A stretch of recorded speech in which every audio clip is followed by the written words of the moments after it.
está pasando algo porque vemos ya el Malaika y el Tufuna, hay presencias, hay alegría, se nota que hay los profetas, los santos están, alhamdulillah, están contentos aquí, notamos presencias, notamos ya luz y estamos rendidos, ya, yo creo que alhamdulillah,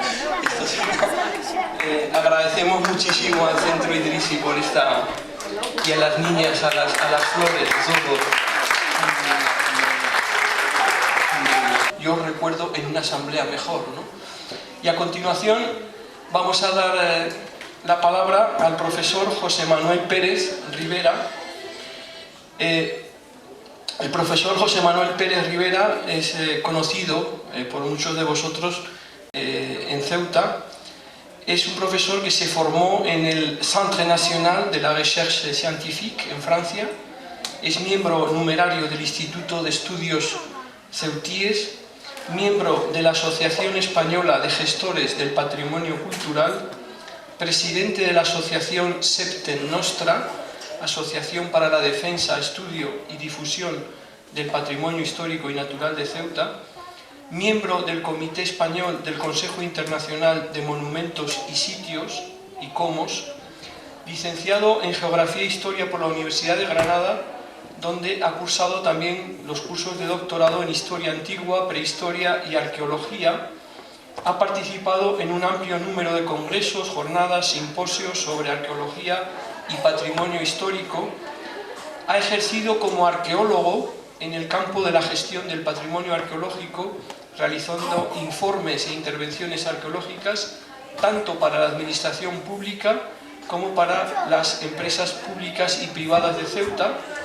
Ha trabajado para la ciudad autónoma de Ceuta como director de intervención arqueológica en el casco urbano de Ceuta. Fue responsable técnico del Servicio de Patrimonio Cultural, coordinando los servicios de patrimonio histórico, museos y archivo de nuestra ciudad y archivos. Ha publicado una veintena de artículos y comunicaciones en congresos nacionales e internacionales y es autor y coautor de varios libros, entre los que destaca como coautor de un libro titulado Un viaje diacrónico por la historia de Ceuta, resultados de las excavaciones arqueológicas en el Paseo de las Palmeras, editado en 1999, y por otro de sus libros, El espíritu de Ceuta. Cedo la palabra al profesor José Manuel Pérez Rivera.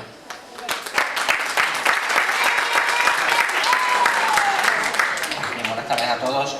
Para este encuentro sobre como bien ha comentado Jesús, pues nunca había tenido un preámbulo tan festivo, ¿no? Antes de dar una ponencia. Ya es la segunda ocasión, recientemente también participé en otras jornadas organizadas por la Asociación para el Encuentro Cultural, y como comentaba Jesús, la intención de mi ponencia pues destacar el papel de Ceuta como un lugar sagrado, como un lugar mítico y también como un lugar pues cargado de simbolismo. En esta ocasión me voy a centrar, porque es un tema muy amplio, en un mito que tiene que ver mucho, además aparece en el Corán, en la Sura 18, que es el mito que habla de Al-Qadir, Moisés y el encuentro en la conferencia de dos mares. Antes de comentar en más detalle este mito, pues voy a hacer una especie de introducción a cómo se plantea, digamos, la cosmovisión, la cosmogénesis en muchas culturas, ¿no? Hay que entender que hay una serie de ideas.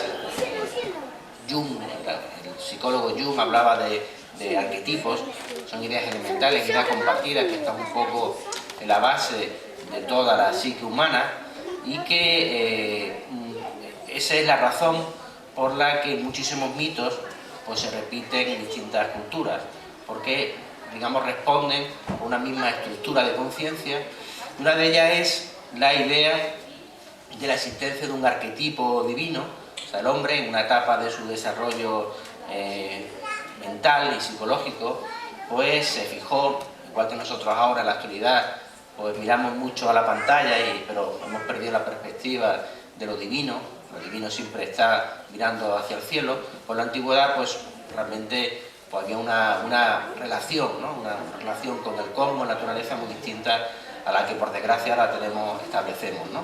Bien, pues digamos que hay un momento en ese desarrollo, en esa evolución de la conciencia, en el cual el hombre, a partir de la observación de los astros, se da cuenta que existe un orden, existe un arquetipo que ellos lo entienden como algo sagrado y que intentan eso convertirlo, ¿no? Ese orden dentro del caos en el que el hombre en ese momento vive, pues intenta, digamos, utilizar ese arquetipo, esa constelación. En este caso, por ejemplo, en el caso del Antiguo Egipto, se han hecho distintos estudios que, bueno, lo que han ido a demostrar es que a la hora de plantear tanto la ubicación de las ciudades y sobre todo de los lugares sagrados, tanto de los templos como de las pirámides, pues lo que están haciendo es trasladar una constelación, en este caso la constelación de Orión, sobre el terreno. O sea, digamos, a la hora de plantear el desarrollo del territorio, pues utilizan ese patrón a la hora de plantearlo, ¿no? Digamos, ahí realmente también, como decíamos, se plantea en ese momento pues una lucha, una pugna entre el caos y el orden. Digamos, el caos pues siempre ha estado, digamos, desde el punto de vista mítico, pues personificado en una figura femenina, y en este caso pues vemos aquí a la diosa, que es vencida por el dios, que, digamos, de alguna manera, pues a partir de ese derrocamiento de la diosa, también el desmembramiento, se crea por un lado lo que es el cielo y por otro lado la tierra, ¿no? Con la parte superior, digamos, de la diosa, de las extremidades superiores, se crea la tierra, y con la parte inferior se crea lo que es la tierra, ¿no? El cielo y la tierra, ¿no? A partir también de las lágrimas de la diosa se crean los dos ríos, el Éufrates y se me ha ido los dos ríos mesopotámicos, el Tigris, perdón, gracias a Jesús. Y bueno, pues todo eso, digamos, una manera de dar explicación a esa, digamos, traída, ¿no? del orden en el caos, ¿no? Digamos que el hecho ese acto, ¿no? de creación de la ciudad, el espacio sagrado, pues da lugar a la creación de distintas formas de santos, de templos y de santuarios, ¿no? Digamos, se elige ese punto se sacraliza a través de una serie de ritos, y, digamos, se crean unas estructuras que tienen todo un parecido, son, digamos, de alguna manera son una plasmación de lo que sería la idea de la montaña como vehículo de unión entre el cielo y la tierra, ¿no? Eso, como vemos, pues se repite en distintos lugares y también en distintos marcos históricos, se repite, digamos, el desarrollo de este tipo de arquitectura sagrada, en el cual, pues, bueno, se reproduce esa idea de unión entre el cielo y la tierra, ¿no? Digamos que la idea básica es ese lugar, digamos, sagrado, donde se genera el orden a partir de un acto, de una hierogamia, de un acto sagrado, pues se considera lo que se llama un centro del mundo, ¿no? Pues bueno, distintas tradiciones hablan de este centro del mundo, o la creación del centro del mundo, por distintas maneras, ¿no? Aquí, por ejemplo, tenemos en uno de los lados, lo que sería el famoso sueño de Jacob, en el cual durante un sueño se apoya en una piedra, en este caso el Betel, y sueña con una escalera que sirve para poner en comunicación el cielo y la tierra, ¿no? El lugar donde entran y salen las almas, ¿no? Digamos, esto es una manera dentro de lo que sería la tradición judaica, pero la tradición del Islam también, la creación o la ubicación del santuario de la Kaaba, pues también es míticamente explicado como el lugar en el cual una nube gris pues le indica a Adán y a Gabriel el lugar donde tenía que crearse ese lugar sagrado, ¿no? Digamos, la base es común, digamos, él es digamos, la selección de ese centro del mundo, que se explica desde un punto de vista mítico a partir de estas leyendas o estos relatos, ¿no? Digamos que esta idea de un lugar, de este centro que sirve de comunicación, es la idea del árbol de la vida, ¿no? El eje, el axis mundi, que comunica los tres planos. El plano, digamos, del inframundo, que sería lo que se simboliza en el árbol, las raíces. el tronco sería el propio eje, la simundi, y luego esa la rama, digamos la copa del árbol, sería el lugar que pone en contacto el cielo y la tierra, y también de alguna manera el inframundo, ¿no? O sea, eso es algo que vamos a ver que se repite en muchísimas culturas, ¿no? Y entrando ya un poco más en, digamos, en el lugar donde nos encontramos, en todo lo que es la zona del estrecho, pues de manera tradicional pues se han ido repitiendo distintos mitos y leyendas que de alguna manera tienen que indicar esta, digamos, consideración del estrecho de Gibraltar y Ceuta como centro del mundo, ¿no? Uno de los más antiguos mitos a este respecto sería el mito de Gilgamesh, que viene hacia Occidente en la búsqueda de una flor, de una planta con propiedades de devolver la juventud a su amigo Nikut, que había sido, bueno, pues, mortalmente herido. Entonces, bueno, pues él busca, va digamos, en la búsqueda de esta fuente de la inmortalidad, de esta planta. Al final, después de muchísimas pruebas, consigue llegar al fondo del mar, donde se encuentra esta planta milagrosa, pero cuando la consigue llevar a la superficie, pues se queda dormido, y una serpiente pues se come esa planta, y es por lo que la serpiente siempre ha sido uno de los símbolos tradicionalmente asociados a la inmortalidad, y por lo que, no siempre por esa, digamos, hecho de que la serpiente constantemente puede ir rejuveneciendo porque va cambiándose la piel, ¿no? Digamos que hay otro mito ya más digamos, a partir del árbol de la vida, que se cita en muchas fuentes clásicas, que es el jardín de las Hespérides, donde también existe un árbol con manzanas doradas, que también pues otorgaba la mortalidad a aquel que la probase, ¿no? En este caso, una de las pruebas que se le pone a Hércules, precisamente, pues conseguir esas manzanas doradas.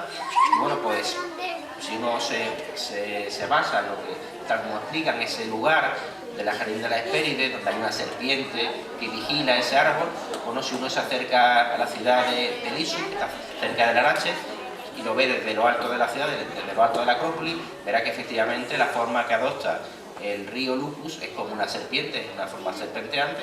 Digamos que hay una traslación geográfica de un mito que tiene que ver además con una idea que es también muy importante a la hora de considerar y entender lo que es Ceuta, ¿no? Que es la idea del círculo, ¿no? O sea, el centro es su lugar a partir del cual uno se puede orientar, y ese lugar, digamos, a partir de ese centro es que se puede dibujar un círculo, ¿no? Bueno, pues esa idea del círculo es una idea fundamental en la estructura de pensamiento mítico que ha estado vigente en la humanidad prácticamente hasta el siglo XIX, ¿no? A partir de que ya, digamos, el pensamiento más racional, más mental, pues consigue romper ese círculo y se impone la idea de la linealidad, ¿no? de la línea recta, ¿no? La idea de evolución, la idea del progreso, viene a partir de esa ruptura del círculo mítico. Y digamos que, dentro de ese punto de vista, pues la vida, no es como ahora entendemos que la vida es una línea que lleva desde la vida a la muerte, sino que en la antigüedad, y todavía hay muchísimas culturas que nosotros solemos, ¿no?, tildar de atrasadas, ¿no? Pues esta idea de que la vida está unida a la muerte es algo constante en la idea del círculo, ¿no? Es una idea más fundamental, y esto explicaría el que todos estos mitos que tienen que ver con el árbol de la vida, con la fuente del agua de la inmortalidad, estén ubicadas en la zona del estrecho, porque es el lugar precisamente donde el sol tradicionalmente viene a morir. Por tanto, el lugar donde muere el sol es también un lugar donde vuelve la vida con más fuerza, ¿no? O sea, el concepto de renovación de la vida tiene que ver mucho con esta idea del círculo, y también tiene que ver mucho con la idea, con lo que simboliza el estrecho, ¿no? Como extremo de un mundo conocido, donde a partir del estrecho se abría un profundo mar de tinieblas, y por tanto un lugar de muerte, ¿no? Por tanto, a donde la muerte es más fuerte, digamos, vamos a decirlo de manera coloquial, es más fuerte, es también el lugar donde la vida también digamos, vuelve o se renueva de una manera mucho más intensa, ¿no? Bien, hay que entender también que este círculo no es algo estático, sino es algo en movimiento. Tenemos que entender que la idea, digamos, de cómo va la vida, ¿no? La vida no podemos entenderla solo como algo estático, sino algo en evolución. La idea, digamos, geométrica que mejor de manera simboliza esta idea del centro en movimiento es la espiral. Y la espiral siempre tiene un centro en el cual se asocia con la Trinidad, porque es el punto que tiene la nave en movimiento, pero también no es el punto gira, sino es el punto a partir del cual se mueve esa rueda, ¿no? La rueda de la fortuna, siempre el centro tiene un significado muy especial, ¿no? Porque es un lugar que está más allá del tiempo y del espacio, ¿no?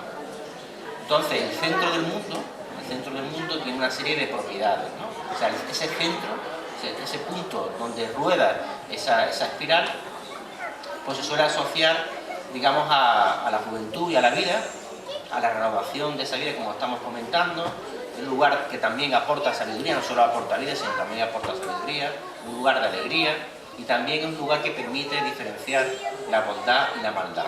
¿Y cómo se simboliza, ¿no? ese centro, ¿no? Pues se simboliza de distintas maneras. Ese lugar asociado a la renovación de la vida, a la idea de la eternidad, pues de distintas maneras, ¿no? Como planta, como hemos comentado con el mito de Gilgamesh, como recipiente, el famoso mito del Grial, pues no deja de ser una de las formas en la cual se ha dado forma a este mito de la inmortalidad, también como fuente, lo que vamos a comentar con más detalle, como piedra. Hemos visto también ese mito, ¿no? de la piedra de la escalera de Jacob, que es una piedra sagrada. La capa también puede entenderse como una piedra, no puede entenderse, es una piedra sagrada que también está marcando ese centro del mundo para el mundo musulmán, y también como fruto, ¿no? Hemos hablado de ello cuando hemos referido al árbol de la vida del jardín de las Hespérides, pues también tiene esa concepción como fruto. Son, digamos, distintas maneras de representar el centro, y también con todas estas propiedades que estamos comentando, ¿no? Bien, pues como decíamos, ese lugar de encuentro, ese centro, también se plantea como un lugar de confluencia, ¿no? Confluencia geográfica, como un lugar de encuentro de los cuatro, digamos, puntos cardinales, y también, si puede resumirse en dos planos, pues también podemos hablar de la confluencia de dos planos, ¿no? El plano, digamos, esotérico, y el plano esotérico con X, ¿no? Digamos, el plano terrenal y el plano celestial, ¿no? Digamos, esto dentro de lo que sería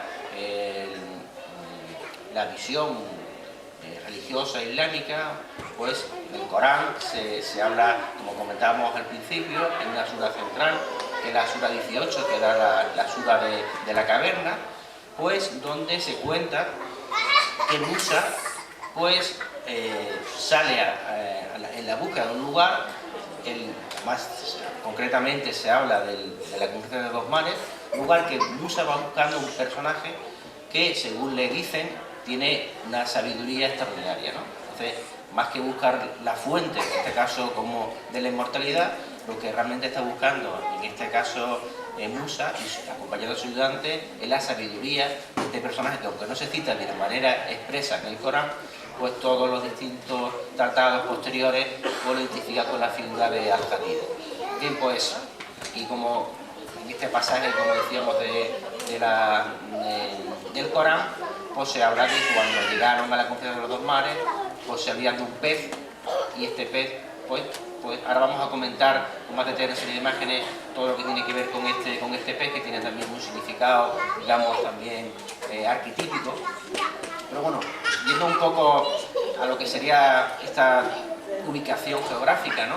Pues distintos autores, son muchos los autores que cuando intentan, digamos, asociar ese lugar, digamos, religioso, ¿no? con un lugar concreto, pues no tienen dudas a la hora de identificarlo con lo que sería el estrecho de Gibraltar, donde efectivamente se dan el encuentro de dos mares, el mar Mediterráneo y el océano Atlántico, y también no solo dos mares, sino también dos continentes, ¿no? Este lugar, Ceuta como un lugar de punto de encuentro, de alguna manera estamos viendo que ya desde época muy antigua, desde época fenicia, época griega, época clásica, pues se va destacando esta importancia que tiene como punto de encuentro y como centro del mundo, ¿no? Bien, digamos que según cuenta el Corán, pues Musa y su ayudante llegan a la conquista de los mares.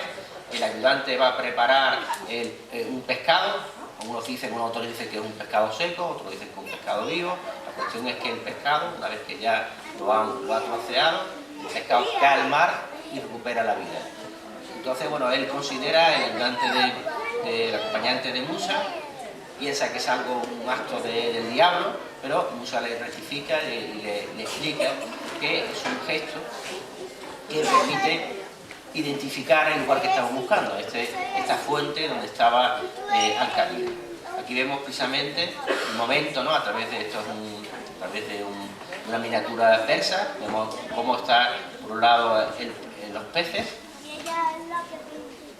y luego cómo ese pez, ¿no?, vuelve, cae al mar y vuelve a la vida, ¿no? Enseñarle siempre que él adopte una actitud perseverante, sobre todo que tenga muchísima paciencia, ¿no? Porque va a hacer cosas que igual no va a entender, pero le pide esa paciencia si realmente quiere enseñarle, ¿no? Primero hace algo, ¿no?, que a Musa pues le llama, bueno, realmente le sorprende, ¿no?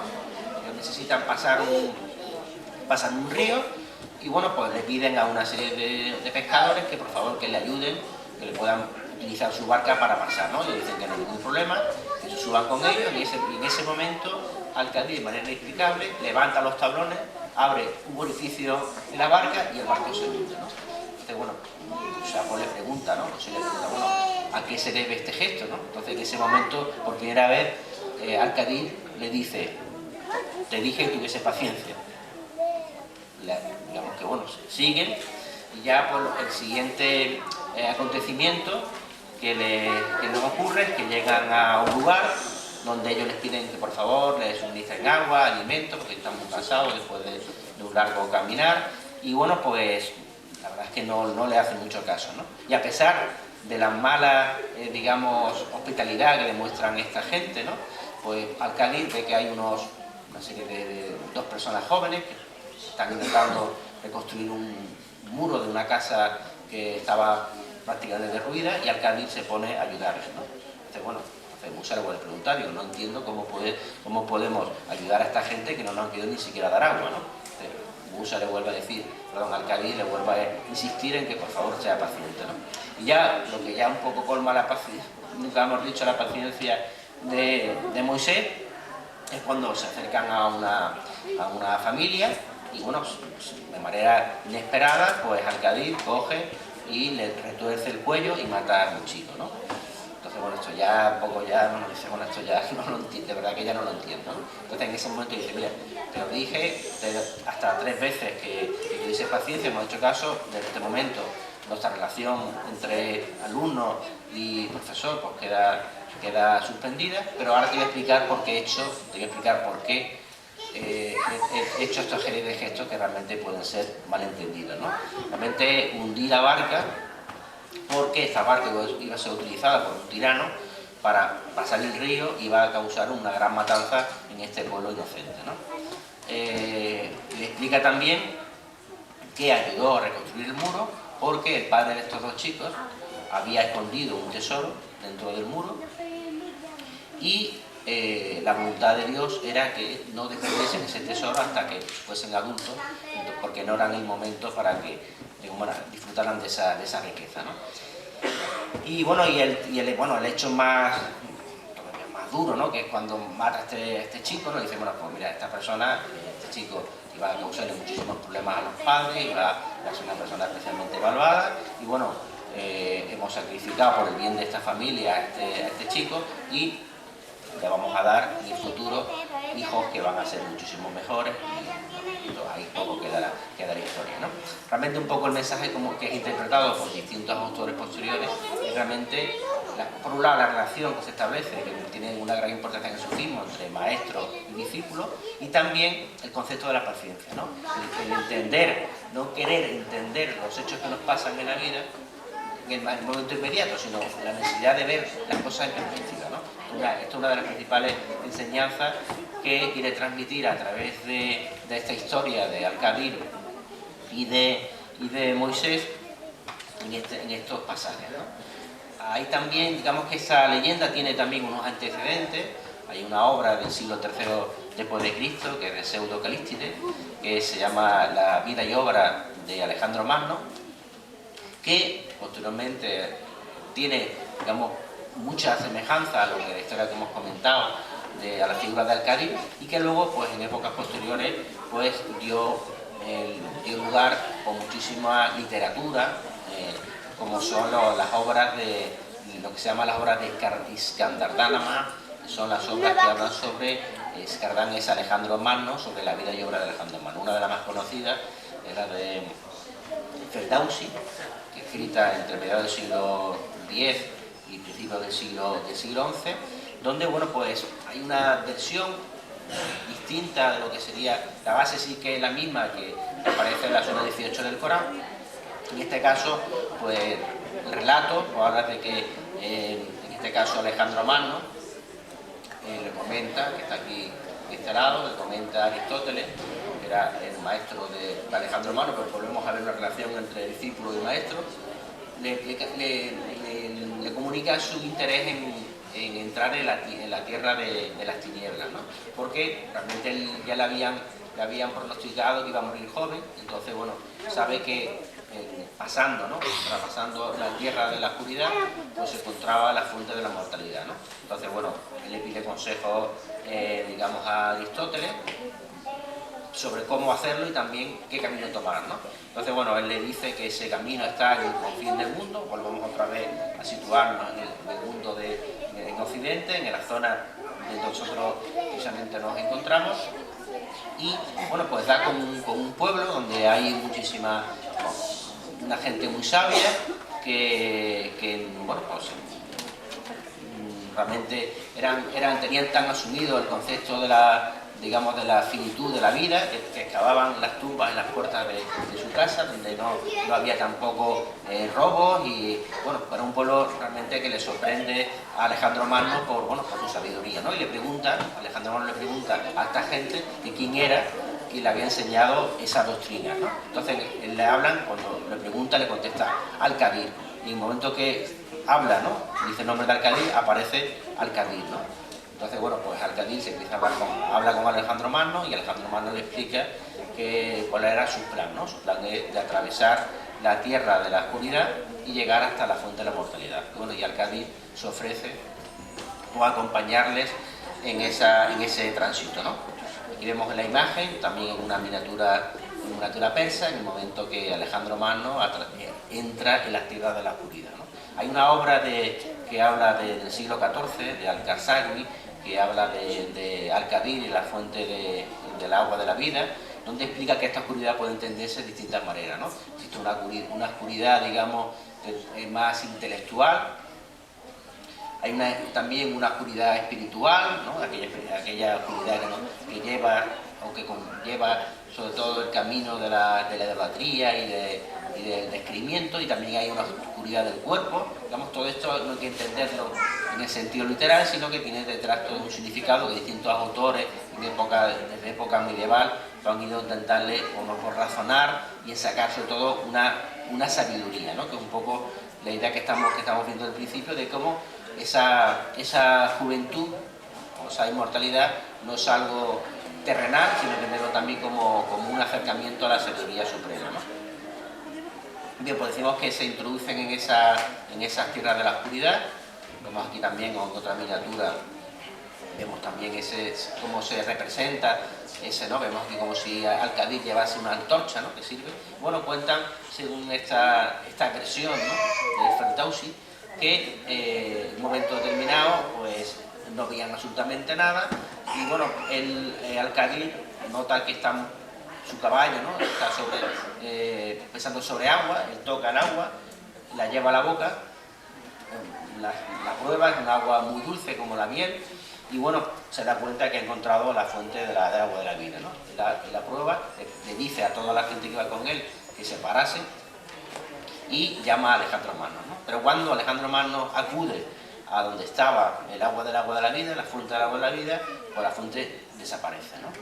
Bueno, pues ellos regresan, y bueno, vemos aquí también en esta miniatura, en el momento en que Al-Qadhi, con su caballo, pues da con la fuente del agua de la vida, y vemos detrás a Alejandro Magno con toda su corte, que van detrás, pues intentando, ¿no?, señalarse, ¿no? Y también comenta, ¿no?, esta versión de este mito, que era tal, en esa oscuridad tampoco se dieron cuenta que estaban pisando, pues sobre el tierra estaba todo lo que era el camino estaba lleno de gemas, ¿no? De piedras preciosas, ¿no? Que también otra idea de cómo la oscuridad no nos deja ver, ¿no? En este mundo que vivimos no nos deja ver toda la riqueza que nos rodea, ¿no? Y bueno, pues como comentaba, Al-Qadir es el único, porque es el único que prueba el agua de la vida, es el que consigue realmente la inmortalidad. Y Alejandro Magno, después de 7 días de estar metido en una oscuridad, pues vuelve decepcionado porque no había conseguido su objetivo, ¿no? de beber el agua de la vida, ¿no?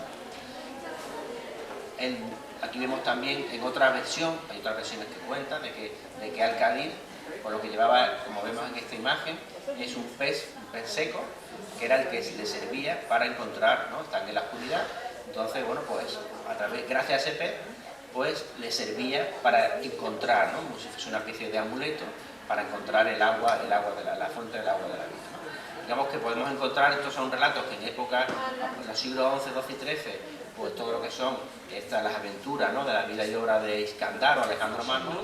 Los Andah en honor de los profetas. Adelante.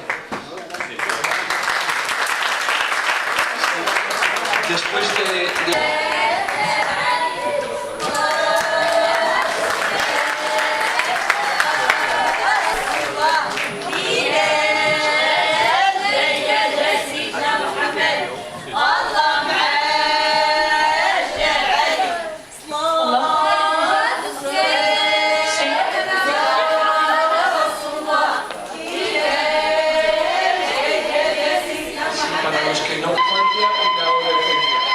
Y es una fiesta típica de aquí de Ceuta y de Tetuán. Musulmana, ¿no? Esto es lo que...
Muñoz Albona, que nos va a hablar durante 10-15 minutos sobre su ponencia, el arte como vehículo de contacto entre culturas, y después acabamos con otra vez el Jaut, el coro del Centro Cultural Idrissi, y el té y las pastas.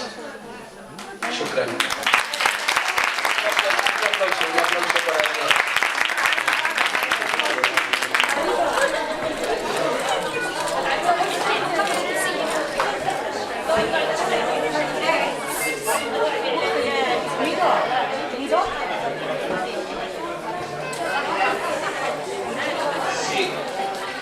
Bueno, simplemente una breve presentación de David Muñoz Albona. Y que bueno, que estas chicas nos han traído ese acervo cultural tan bonito, porque la música también es un arte. Yo voy a intentar dar en 15 minutos pues una pincelada simplemente, porque a la hora que son, de aquí a nada viene el rezo del muecín y tienen que estar ustedes en sus casas. Agradecer a mis amigos, a mis familiares, al personal que ha venido, a la Asociación de Diálogo Intercultural por invitarme, a aquellas madres y padres que, bueno, que creen que realmente la cultura es un vehículo realmente de convivencia. Y ya les digo, voy a intentar en 15 minutos hacer algo muy rápido. Felicitar a mi compañero José, arqueólogo, historiador, ha hecho un trabajo precioso de investigación. Ya le he dicho yo que tiene que presentarlo, vamos, por todos los lares, por todos los lugares, y pues en cuanto se ponga esto en funcionamiento les explico. Miren, yo soy profesor, aquí tengo una alumna mía, me ha alegrado mucho verla, Karima, muy buenas, y me han dicho otros que iban a venir, pero mañana es que tengo otra conferencia. A esa vienen ya más niños mañana porque los pobres tienen exámenes hoy. Pero esa va sobre la Constitución. Pero también es a través del arte. ¿Y yo qué quiero decirles? Miren, yo me siento mucho más cómodo y creo que no necesito el micrófono. Yo soy profesor de Historia, de Cultura y de Arte, y lo que quiero reivindicar es que realmente el arte y la cultura, o el arte en cualquier manifestación, en literatura, en música, en danza, en pintura, en artes plásticas, aunque los musulmanes, ustedes saben que para temas sagrados son anicónicos, no representan iconos del profeta o de cualquier representante religioso, sí que es cierto que la cultura europea y la cultura universal ha utilizado siempre la imagen como un elemento no solo de enseñanza, sino de pasión de... ¿Se pone o no se pone? Échate. No me des susto.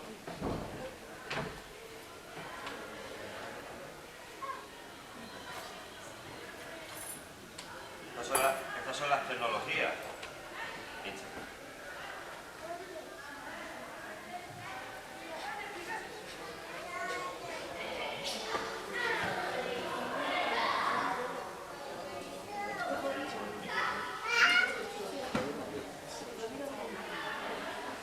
Y yo lo primero que voy a hacer, como yo suponía que venían niños pequeños, pues lo que hago algunas veces en mis clases, yo voy siempre con un baúl y voy sacando cosas.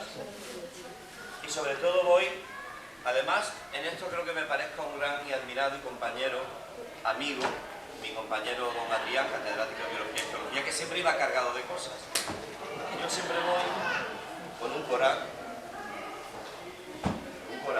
además que me regaló en una visita que hice con mis alumnos a la mezquita de Sidi Barr, que en el 2004, mis alumnos la mayoría de ese año eran cristianos, y yo quise que conocieran, no solo porque lo dice la ley que tiene que conocer las culturas, sino porque pienso que cuando uno convive con otro, cuanto más lo conoce y más lo entiende, más lo va a respetar y más lo va a querer. Que más en una sociedad como la que estamos. ¿Sabe o no sabe? Acepta, no quiere ir. Menos mal que tengo cachivache por las tecnologías. Pero después voy con la Biblia. Y les debo la Biblia. Yo no les enseño religión. Yo les enseño cómo hay una simbiosis entre la cultura y las religiones. Sobre todo entre las religiones del libro, porque ustedes saben perfectamente, ahí está. Que sobre todo podríamos estar días y días hablando del hecho religioso y desde cuando surgen las primeras manifestaciones de por qué el ser humano se cree que hay algo superior. Pero en 15 minutos no da tiempo. predico la Biblia. Y ellos ven cómo coinciden cosas del Corán, coinciden con la Biblia. Y se asombran, pero muchísimo. Y voy con un libro de la peregrinación a la Meca. Pero es que voy con otro libro de la peregrinación a Roma o a Santiago de Compostela. Para que vean ellos que el ser humano busca un camino para llegar a acercarse a Dios. Y voy casi siempre con un libro porque España, a diferencia de otros países europeos, fuimos un crisol cultural. Fueron 800 años de Islam. Fueron mucho tiempo en el que hubo una comunidad judía importantísima, de cristianos.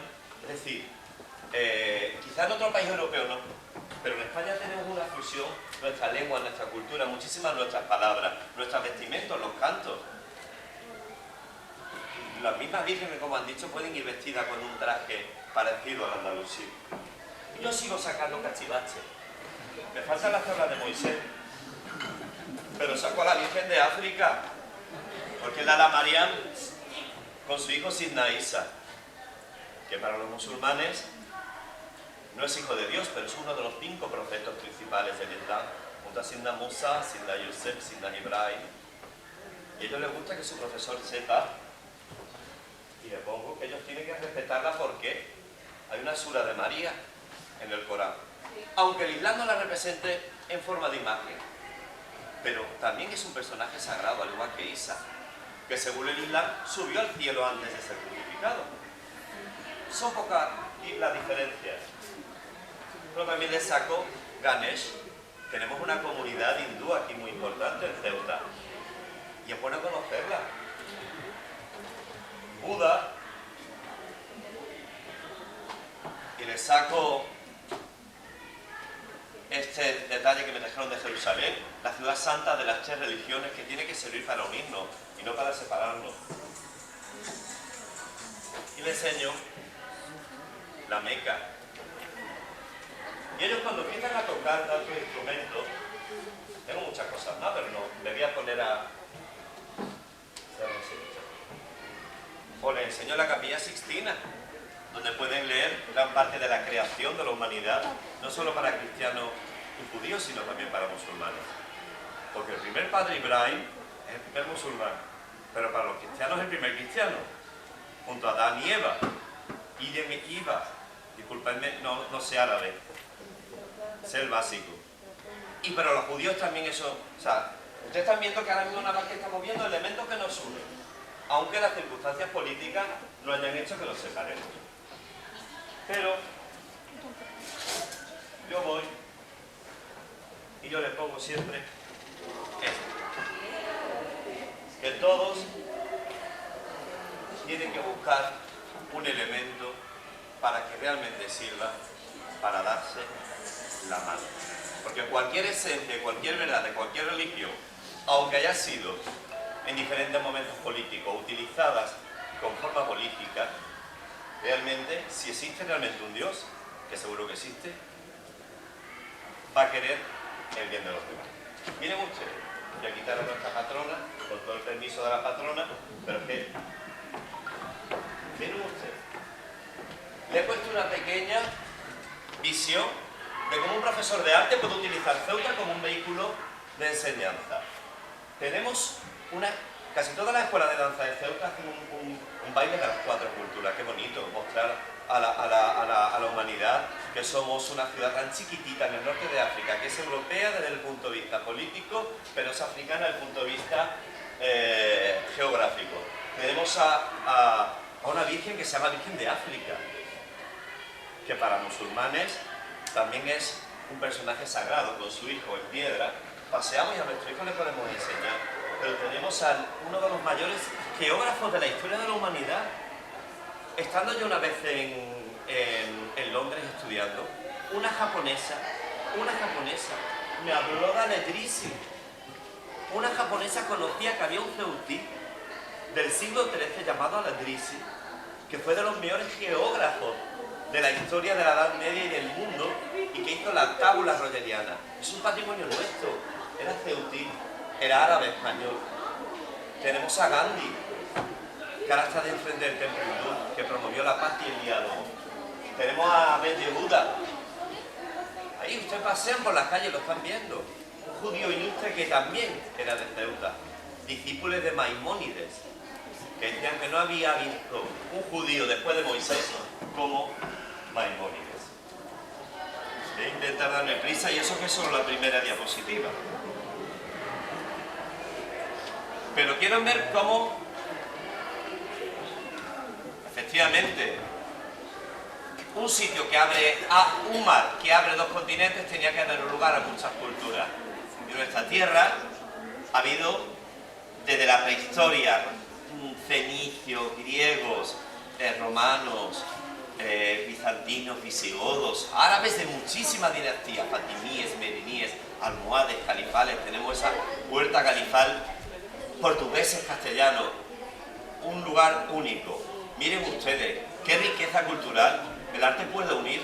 En una ciudad tan pequeñita, discúlpenme, en una ciudad tan pequeñita, un compañero que venía a verme, bajo una alcaldesa de todos los ceutíes tenemos una catedral para cristianos, tenemos una sinagoga, que era el primer templo de judíos, tenemos un templo hindú para una comunidad muy pequeñita que tenemos, y tenemos la mezquita, una mezquita que ni más ni menos fue bueno, es que realmente fue regalada por Franco a todos aquellos españoles, aquellos regulares y legionarios que murieron por la guerra civil.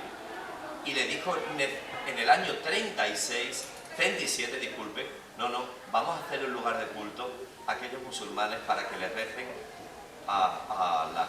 Y es un gusto que unas campanas te toquen todos los días y que también un muezzin te llame a la oración.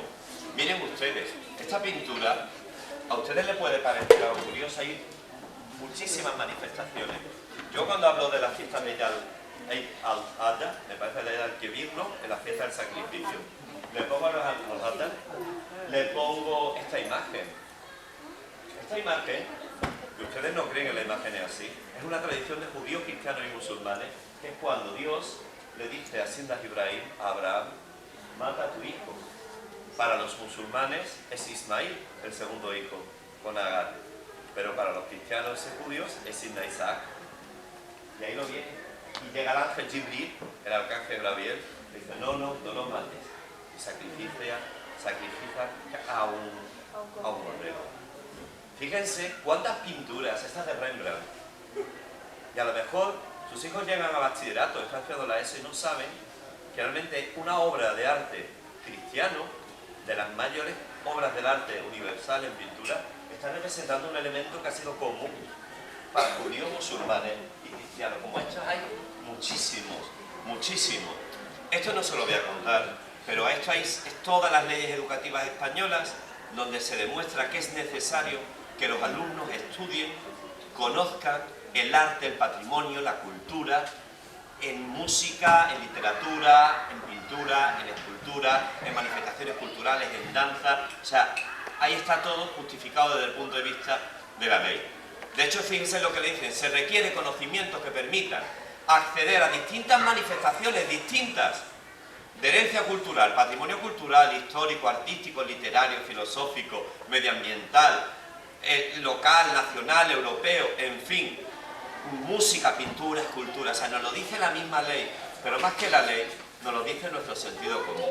Miren ustedes, ¿qué cuartel de España o del mundo tiene una mezquita y una iglesia unidas desde su creación? Por el cuartel de regulares. Soldados musulmanes marroquíes que se alistaron al ejército español.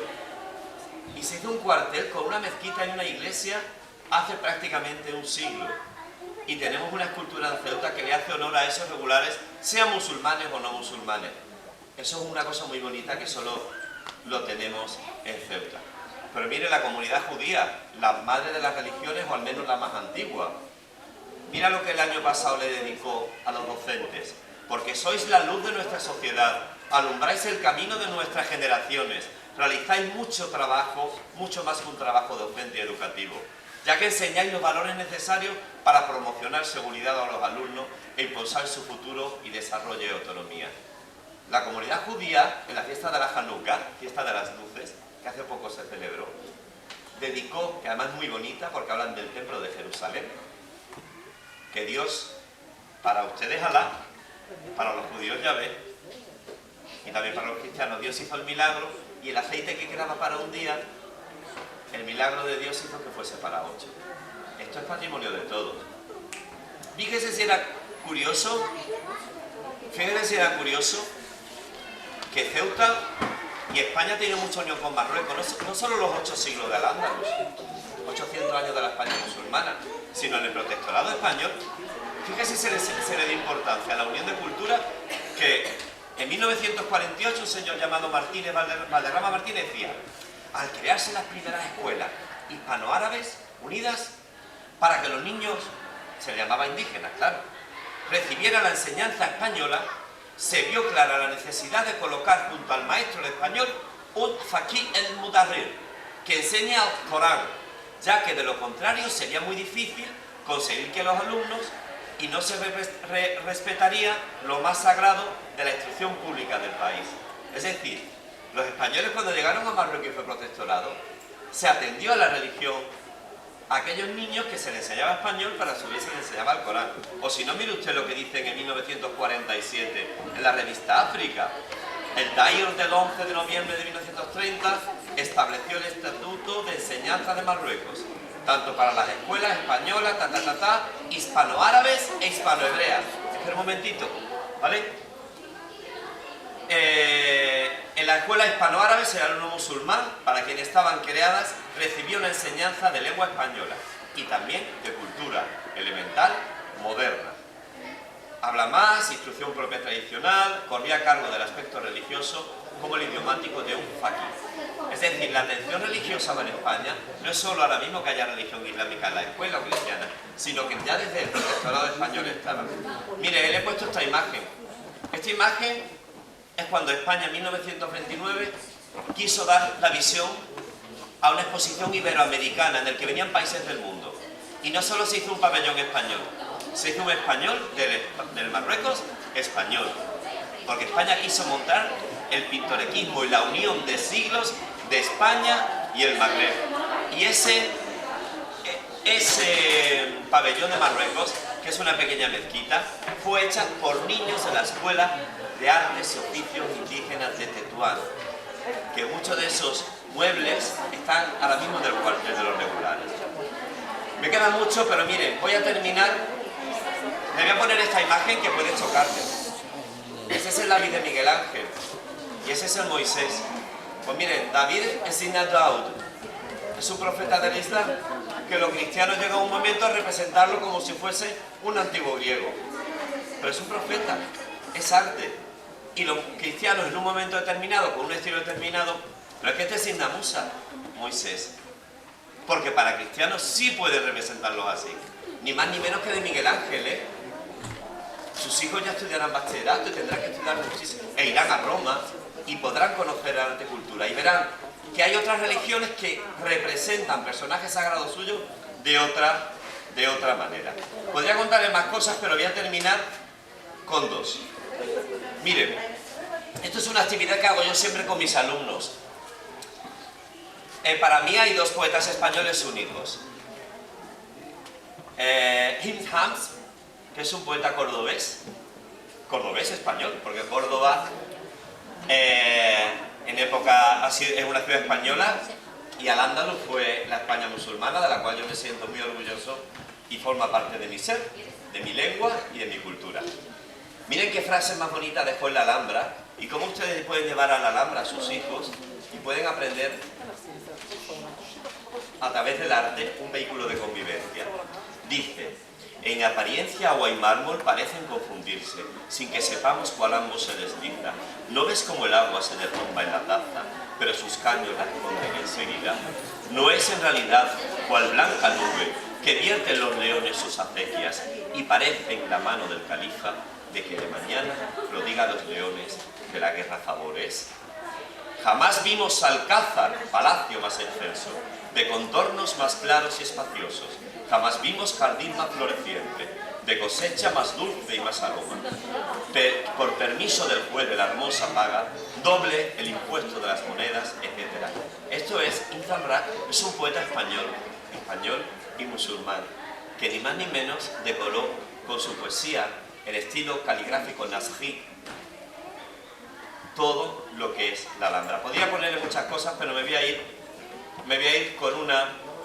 Mírense, mire el Corán, bueno, tengo la mezquita catedral de Córdoba. ¿Qué lugar hay una mezquita y una catedral en el mismo sitio? Eso solo se nos... Medina Azahara, Patrimonio Histórico Artístico de la Humanidad. Esto es España y es de la España árabe. Pero me voy a ir, miren ustedes, le podía explicar muchas cosas, pero me voy a ir con una frase, dos alumnos míos, yo creo que ahí dice todo.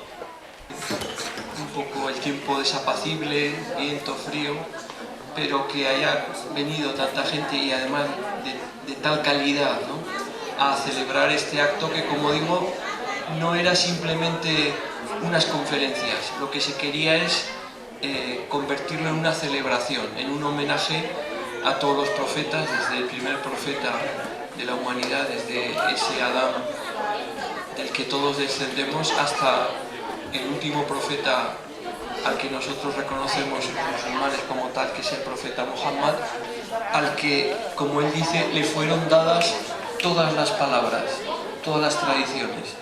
Utitu Jami'ul Kalimat, llega a decir, ¿no? Es decir, él se siente heredero y él viene simplemente a confirmar.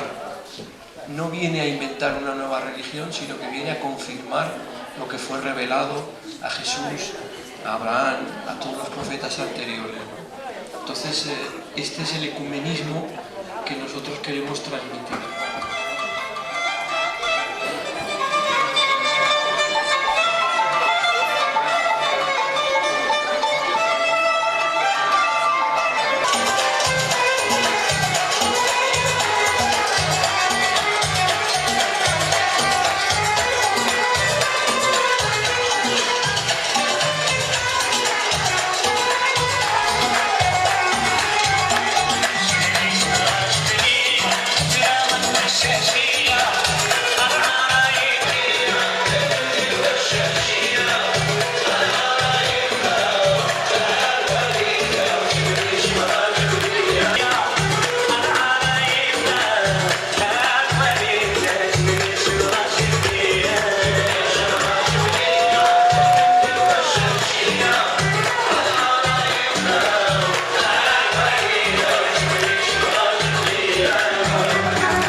Landa Zine.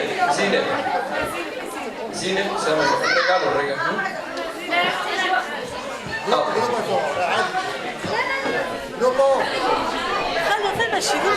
Vamos a intentar beber el té. Hay aquí un té que se ha enfriado, pero... Hay té solo. Una canción entonces antes de retirarse.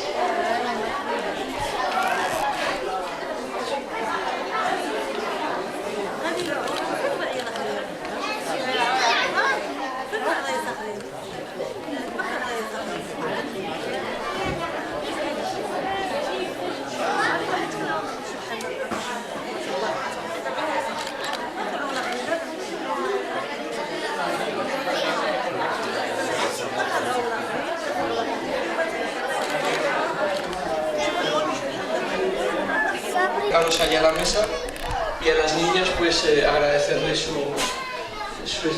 su participación en este grupo. Muchas gracias.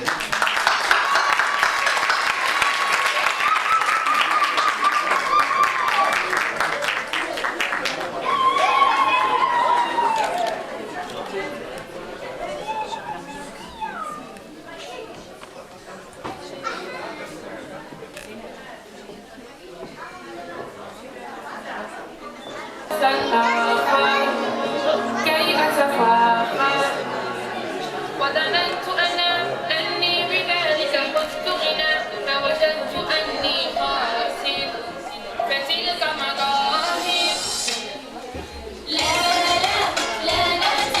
Me dicen que el que quiera tomar té está afuera, podemos tomar allí. Va a venir un par de niñas todavía vestidas. Sí.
¿La vas a casar?